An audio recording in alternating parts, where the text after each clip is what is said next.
Cumprimento os irmãos com a paz do Senhor. Amém. Amém. Os irmãos estão de pé, vamos abrir as nossas Bíblias no tema que os irmãos escolheram. Evangelho segundo escreveu Mateus, capítulo número 24, no versículo número 36.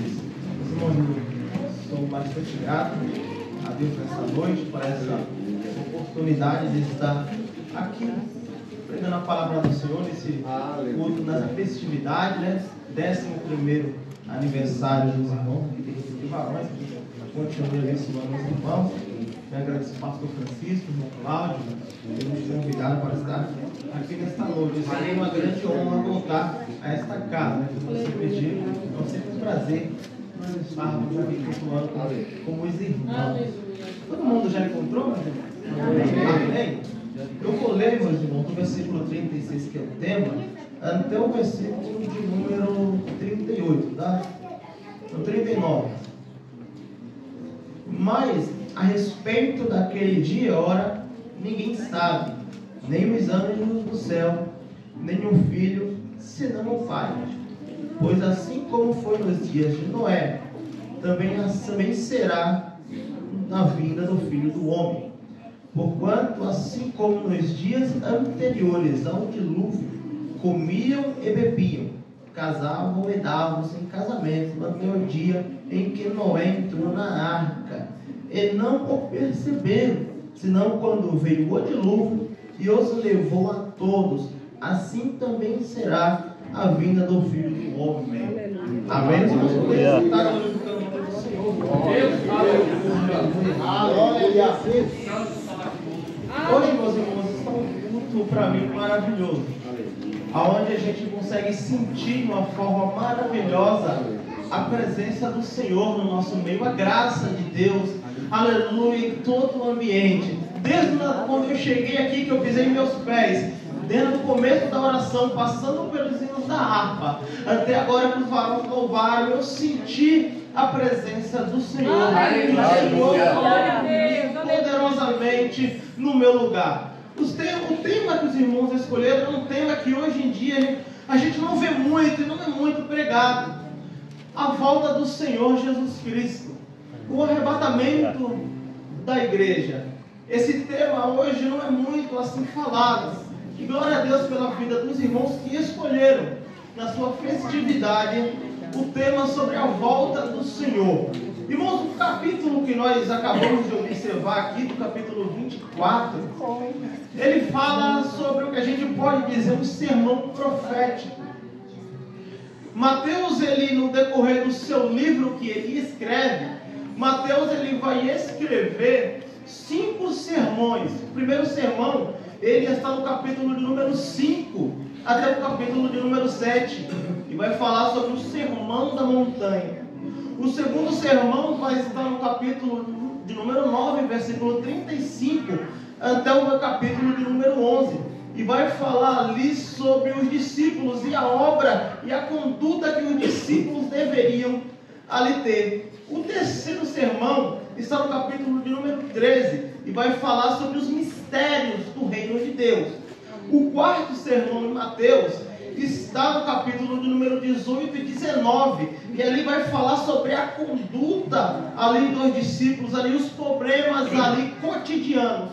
E o último sermão de Mateus é o quinto, que é o sermão do capítulo de número 24 e no capítulo de número 25, que vai estar falando sobre as profecias do final dos tempos do Senhor.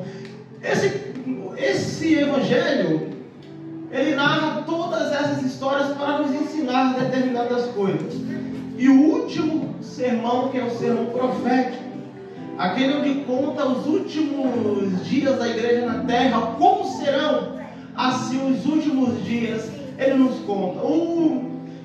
Jesus, ele comparar tudo isso, ele vai fazer uma comparação. Ele precisava de algo, como ele sempre ensinava, ele sempre pegava algo como referência, para ali poder fazer uma ilustração do seu ensinamento. E ele então, ensinando ali sobre os sermões proféticos, ele pega uma ilustração e fala que os dias que antecederão a vinda do Filho do Homem serão como os dias de Noé, onde comiam, bebiam, casavam-se, davam-se em casamento, até o dia em que Noé entrou na arca. Irmãos, Jesus ele vem comparar isso porque ele está querendo nos dizer que o dia que vão anteceder a sua volta vai ser dias bastante complicados, vai ser dias de muitas apostasia, vai ser dia onde a iniquidade vai crescer cada vez mais.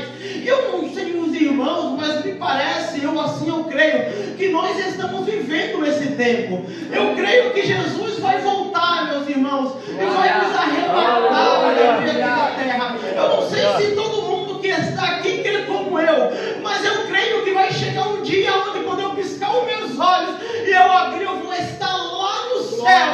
Aleluia! Independente de coisas que a gente tem aqui, irmãos, a gente não deve se apegar a nada disso. Aleluia! Se eu pudesse nesta noite colocar um tema essa mensagem, eu colocaria dizendo que a nossa maior esperança. Qual é a nossa maior esperança, meus irmãos? Aleluia! Talvez muitos tenham esperança no trabalho que eles têm. Talvez muitos se confiam, aleluia, no seu intelecto, na sua capacidade. Aleluia! Muitos se confiam em tantas outras coisas. Aleluia! O salmista ele vai dizer que uns confiam em carros, outros confiam em cavalos, mas nós fazemos menção do nosso Deus.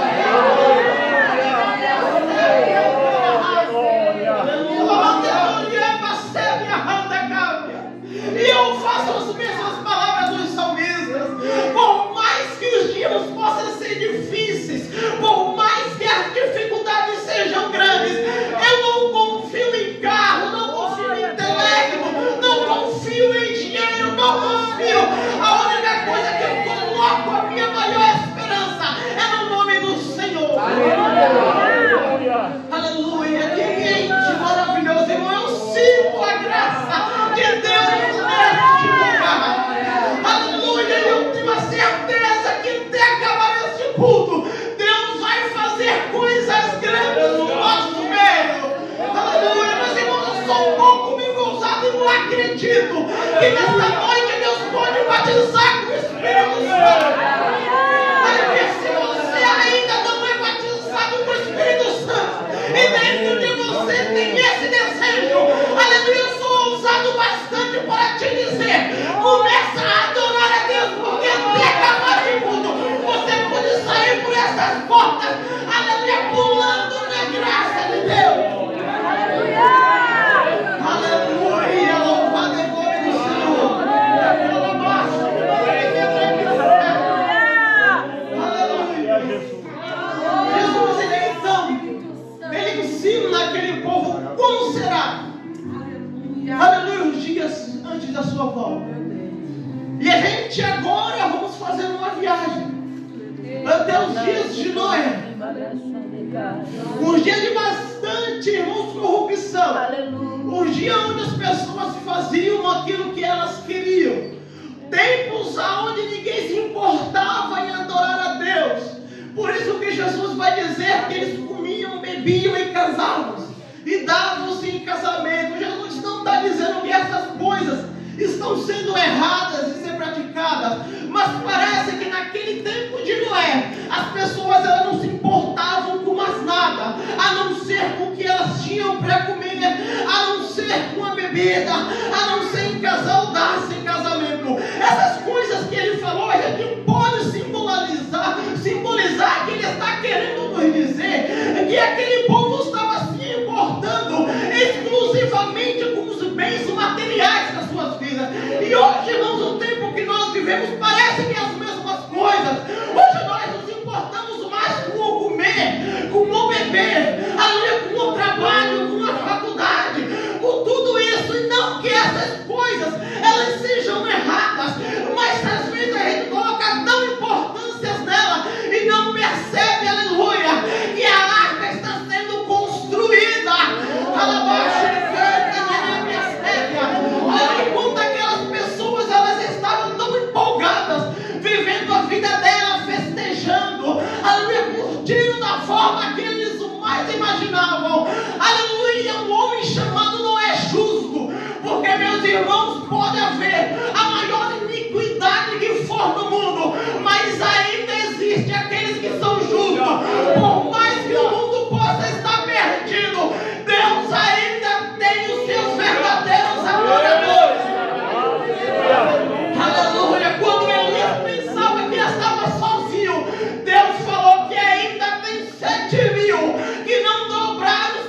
Aleluia, sempre é um justo.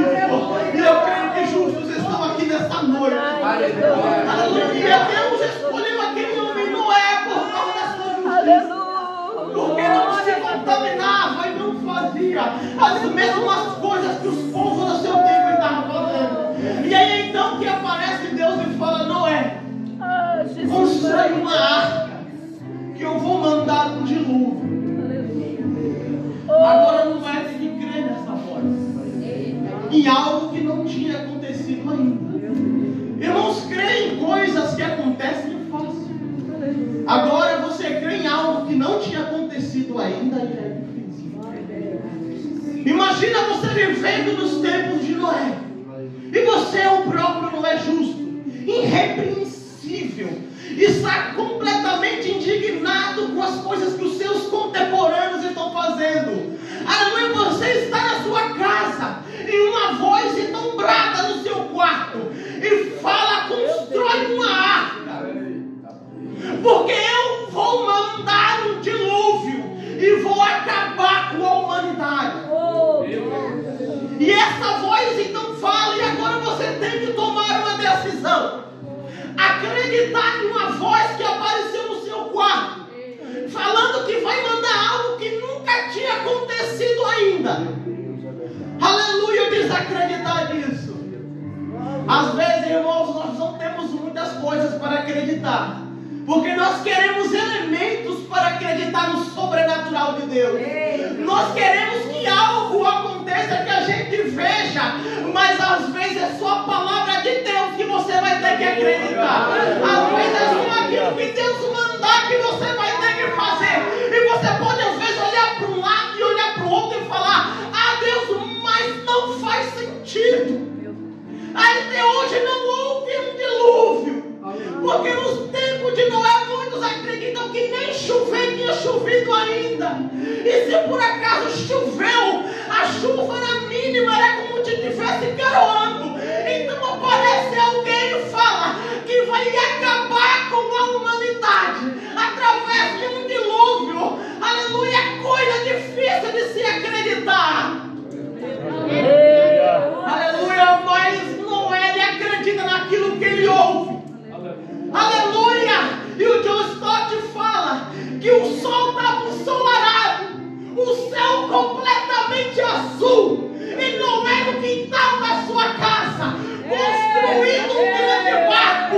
O pessoal passava e falava: Noé, o que você está fazendo aí? John Stott diz que Noé respondia: pastor, eu estou fazendo um barco porque vai haver um dilúvio. Deus vai acabar com a humanidade através da chuva. John Stott diz que o povo provavelmente ria de Noé e falava: lá, Noé ficou maluco. Noé doido, está dizendo, gente, que vai ter um dilúvio e vai acabar com todos nós, que vai cair água do céu, que vai subir água da terra e vai acabar com a gente. E o pessoal ria e continuava. E Noé todo dia com a sua família construindo aquele barco. Aleluia, gritando: o mundo um dia vai acabar, Deus vai mandar um dilúvio. E o pessoal comia, bebia, casava e dava-se em casamento. A Bíblia vai nos contar que Noé passa quase 100 anos para construir o seu grande barco. E o barco fica grande e o pessoal falava: Noé endoidou de vez. Para que ele quer esse negócio desse tamanho? Aleluia. O homem teve que acreditar numa voz que ele ouviu, que iria destruir a humanidade. E Noé consegue então construir aquela arca do jeito que Deus falou. E Noé então chega o dia daquele homem entrar dentro daquela arca. E Noé entra. E a Bíblia fala que quem fecha a porta é Deus. Quem entrou, entrou. Quem não entrou, não entra mais. E Noé, após entrar na arca, e Deus fecha aquela porta, começa a chuva. Eu imagino, meus irmãos, aquela cena daquele povo. Começa a chover e o povo começa a se alegrar, porque pensa que é só uma chuva, é algo que não tinha acontecido. Só que a Bíblia fala que a chuva não dura só um dia, dura 40 dias de chuva, e é chuva do céu, e os rios transbordam, e acontece que todo mundo morreu afogado, e só Noé ficou e a sua família dentro da arca. Noé, ele passa, meus irmãos, quase um ano dentro da arca, ou praticamente um ano exato. A chuva durava 40 dias e 40 noites. Só que Noé, até as águas baixarem, ele passa um ano dentro daquela arca. Só que dentro da arca tem necessidades que tem que fazer. Noé não estava sozinho, além dos seus filhos e as suas noras. Noé tinha muitos animais e alguém tinha que cuidar daqueles animais. Alguém tinha que limpar aqueles animais. Alguém tinha que limpar as fezes daqueles animais. E quem é que fazia isso? Era Noé e sua família. Era Noé o encarregado de limpar todas essas coisas e a sua família. E às vezes dentro da arca a gente tem que trabalhar também. E às vezes o trabalho é duro. Às vezes o trabalho é difícil. Aleluia. Às vezes dá vontade de desistir. Aleluia. O Norman Champ, ele fala que quando Noé estava na arca, ele possivelmente junto com a sua família não aguentavam o fedor daqueles todos animais, não aguentavam o fedor do xixi daqueles animais, porque a arca era feita de madeira, e uma vez que o xixi entrava na madeira, vocês imaginam um ano, vocês passando com tudo isso, um ano com esse fedor onde vocês estavam, um ano tendo que suportar tudo isso, aleluia. Mas quando Noé abria a janelinha da arca, que às vezes tinha uma janelinha, e colocava a cabeça, ele via os corpos de todo o povo, o morto. Então é que eles pensavam, é melhor estar aqui dentro, mesmo fedendo, mesmo tendo que trabalhar dobrado, mesmo com esse mau odor, do que eu estar lá fora morto. Meus irmãos, o que eu estou querendo dizer para vocês, com tudo isso, é que mais vale estar dentro da igreja, aleluia, mesmo trabalhando dobrado, mesmo sofrendo, mesmo, aleluia, indignado, mas é melhor do que você estar lá fora, aleluia, é melhor estar vivo aqui dentro do que estar morto lá fora, aleluia. Noé olhava e dizia com certeza que ele olhava, melhor estar aqui do que eu estar lá fora, aleluia, melhor estar na casa do Senhor. E os dois vivemos esses últimos dias, a grande arca está aí, aleluia, espiritualmente falando, as portas estão abertas, qualquer um pode entrar, só que vai chegar um dia, aleluia, que do mesmo jeito que Deus fechou a porta daquela arca, vai chegar um dia que o mesmo Jesus vai levantar, aleluia, essa grande arca que é a igreja dele. Vai chegar um dia que o mesmo Jesus, ele vai, aleluia, arrebatar essa igreja, tirá-la daqui, porque a promessa foi dele, e nós temos que acreditar nisso, meus irmãos. Até hoje não houve um arrebatamento, até hoje, aleluia, não há relato de alguma nação, de alguns povos que foi levado ao céu, senão de Enoque e de Elias, mas na nossa época não tem isso. É por isso que hoje a gente vê que poucas pessoas, elas acreditam que vai haver um arrebatamento. Ali quando você fala no meio da igreja de um arrebatamento e de quem quer ir para o céu, poucas pessoas levantam a mão, porque não estão mais confiantes nisso. Tem gente dentro da igreja que não acredita, que não tem a mínima esperança de que realmente Jesus um dia vai voltar. Tudo isso, meus irmãos, baseado no que da sua razão, acreditando que porque faz tanto tempo e nada dessa forma ainda aconteceu, aleluia, acreditam, aleluia, que nós somos malucos, aleluia, do mesmo jeito que pessoas que não estão na igreja olham pra gente e falam igual o povo falava para Noé, olha lá aqueles malucos.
presidente da República, não foi o governador de São Paulo, nem o prefeito da sua cidade. Quem falou isso foi o próprio Jesus Cristo, que esteve aqui na terra, morava lá em Jerusalém, foi morto, mas ao terceiro dia ressuscitou. Para quem não acredita, o túmulo dele ainda está lá, dizendo: não está aqui, porque ele vive.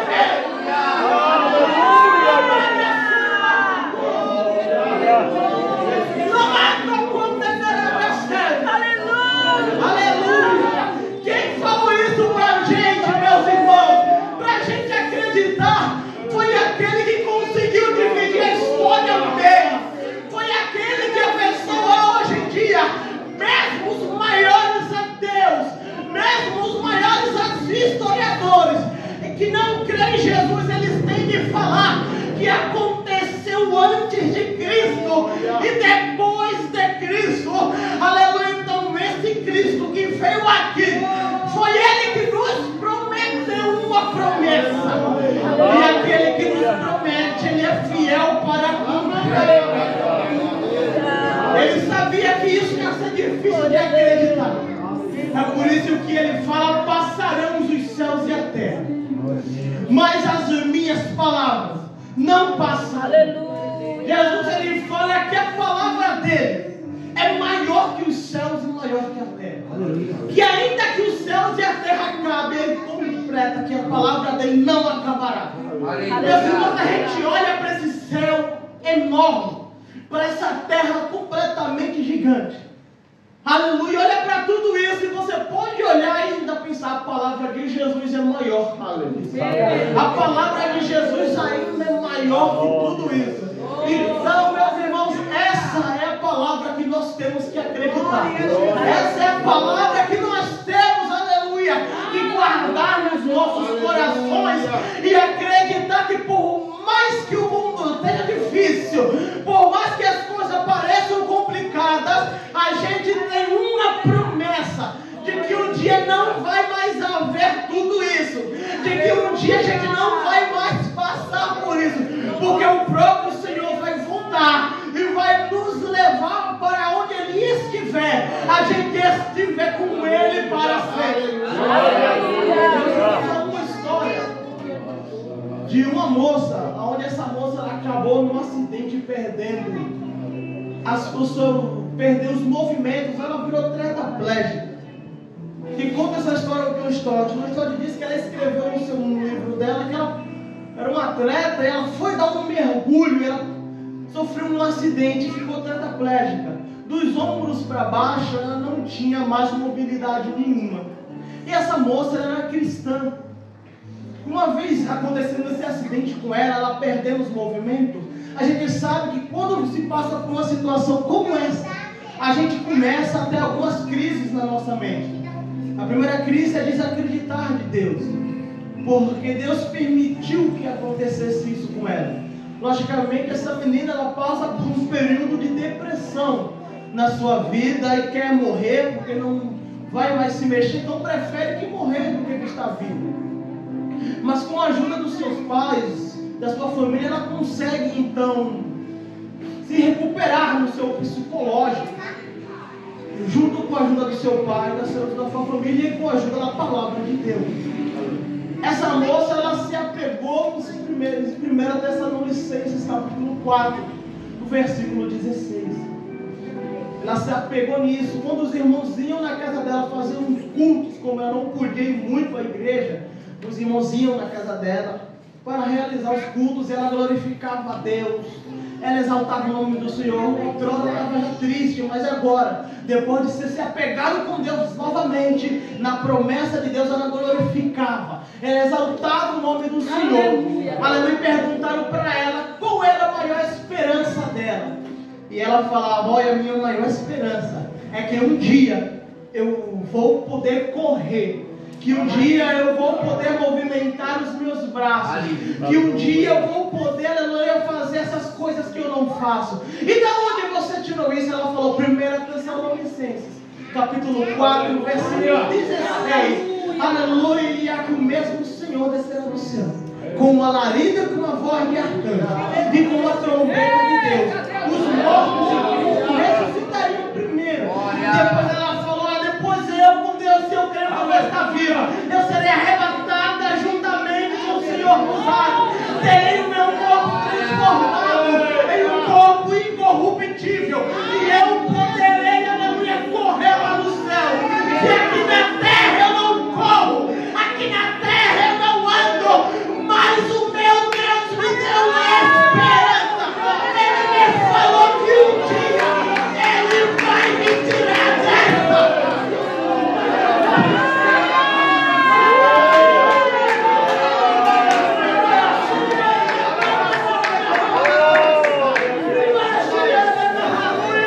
Um dia, meus irmãos, aleluia, essa é a minha maior esperança.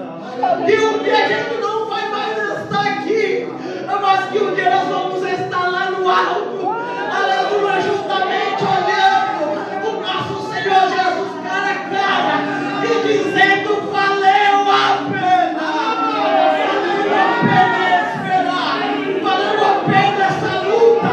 Ei, meus irmãos, talvez vocês entraram por essas portas onde muitos já estão desanimados, muitos já estão tristes, muitos já estão querendo parar, mas nessa noite, através desta palavra, eu te digo: ei, não para, não desiste, porque vai valer a pena. O mesmo Senhor faz vir nos buscar. Isso ainda não aconteceu, mas nós acreditamos que um Deus que pode todas as coisas, que um Deus que em 6 dias Ele fez tudo isso, que o Deus que mandou Jesus aqui na terra, que o Deus que ressuscitou Ele dos mortos, esse mesmo vai voltar, vai levar aqueles que são vivos.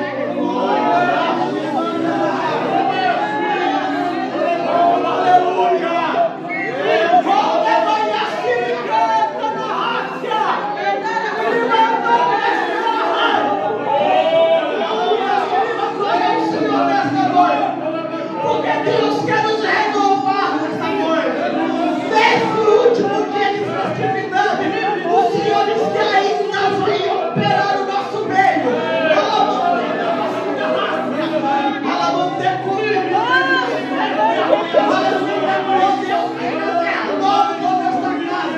E eu acredito que Ele vai batizar nessa noite. Aleluia, porque eu creio que só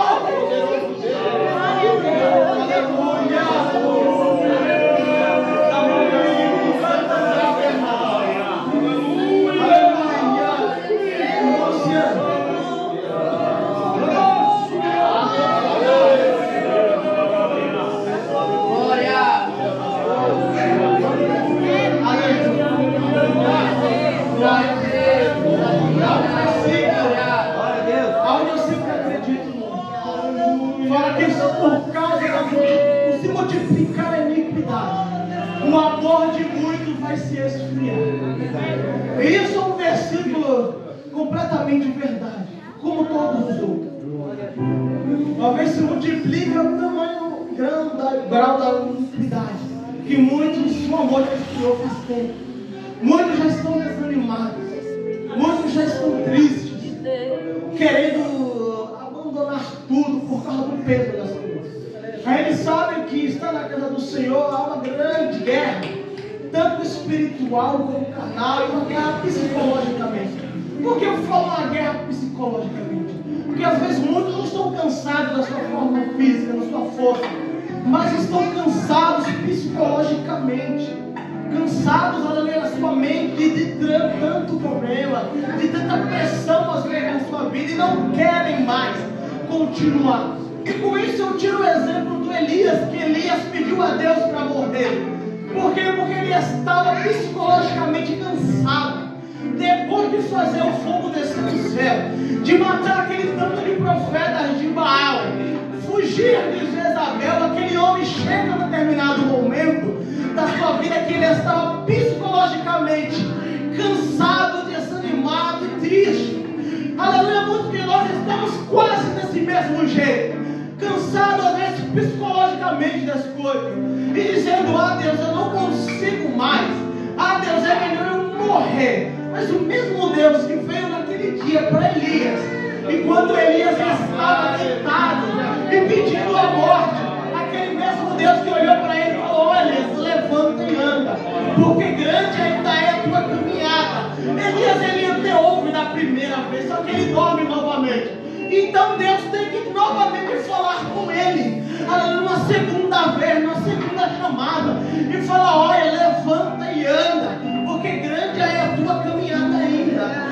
Dessa mesma forma, eu quero dizer nessa noite, para pessoas que estão do mesmo jeito que Elias estava: ei, levanta e anda, porque grande ainda é a tua caminhada. Não chegou a hora de parar no meio do caminho nem desistir. É hora da gente estar cada vez mais firme, porque está perto do Senhor voltar. Aleluia. Mateus diz: é possível multiplicar a iniquidade, o amor de muito vai se esfriar, mas aqueles que perseverarão até o fim, esses serão salvos. Aleluia. Então nesta noite a gente vai sair daqui, aleluia, perseverante, aleluia, que vai valer a pena enfrentar todos os problemas, sabendo, aleluia, que nós perseveramos até o fim.